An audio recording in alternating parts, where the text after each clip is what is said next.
Assalamualaikum and hello mga katindera!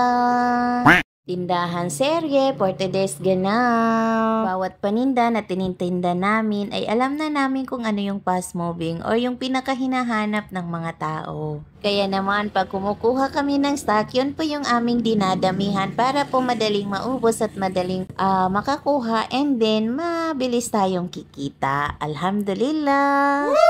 Pero ang reality po mga katindera, yung pong ating mga fast moving is yun din po yung pinakakonti lang yung kita natin. Oo, totoo yan. At alam kong yung ibang mga negosyante is ganun din yung kanilang observation.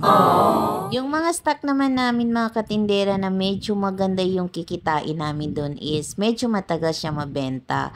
Oo, pero okay lang yan kasi bawi-bawi lang naman doon sa fast moving. Kaya nga dumarating kami galing kay supplier mga katindera ay kailangan talaga natin i-check din kung tama ba yung kanilang napak at nadala natin sa shop. Kasi kung hindi naman sila yung malulugi, tayo naman yung malulugi at hindi pwede yun. Ito pong nilalagyan ko ng presyo mga katindera is clutch cable po yan ng DT125. Oo, although old model na po, talaga yung motor na yan is meron pa rin talagang bumibili. Sa katunayan nga po, mabilis nga yan. Ewan ko ba kung bakit.